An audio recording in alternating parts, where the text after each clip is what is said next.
Asalarim, mehmonlar kelishi bilan qo'limizni ko'ksimizga qo'yib, assalomu alaykum deymiz va marhabo maktabga she'rini bir qatordan shoshmasdan yod aytib berasizlar.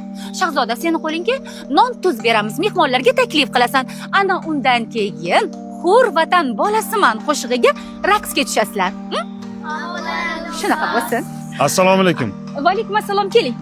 Bu qizaloqlarni sovuqqa olib chiqib nima qilyapsizlar? Komissiya kelishi kerak. Tayyorgarlik ko'ryapmiz. Nimaga siz qalin kiyingansiz? Bu qizaloqlar yupun kiyinishgan, shamollab qolishadi-yu. Qani qizlar, ichkariga kiramiz. Marhamat. Yo'q, tushunmadim, siz nima qilyapsiz? Bo'linglar. Sizga gapiryapman. Siz kimsiz o'zi? Men shu Target maktabini ma'naviyat yetakchisiman. Bu Target maktabi xususiy maktab ekanligini bilasizmi? Bu yerda ota-onalar farzandlarini pul to'lab o'qitishadi.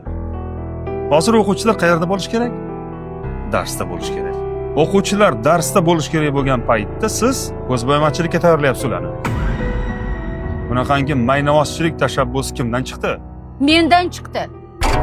Bu ish ma'naviyati past, o'quvchilarni kaltaklaydigan, pasuda mo'yka tushunadigan ishimiz.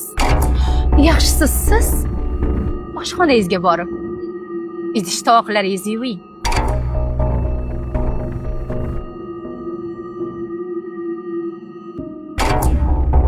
Uzr. Xatimni bilmadim.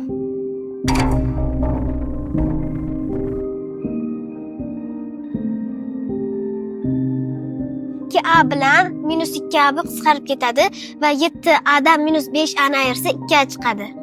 Barakalla Robiya, baribir o'qituvchini farzandi ekanligingiz bilinadi. Ustoz, buni adasi o'qituvchi emas, oshxonada idish tovoq yuvadi-yu.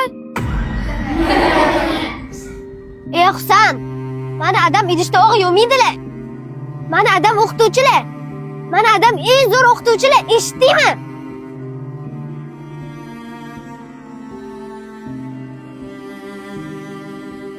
Dada.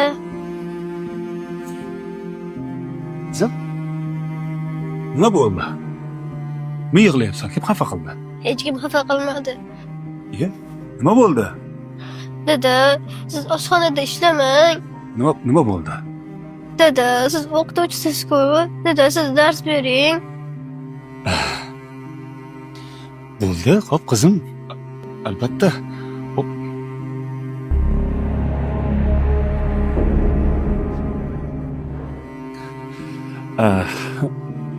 Men qara, darsing tugadim? Ha. Bo'pti, sen hozir kitob daftarlarni yig'ishtirgin. Men ishlarimni qilib bo'laman. Keyin uyga ketamiz, xo'pmi? Xo'p. Bora qizim. Bora.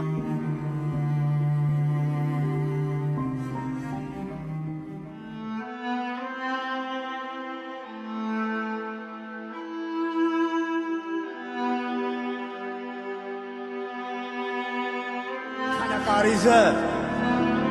Startiya bilan bo'shatasan.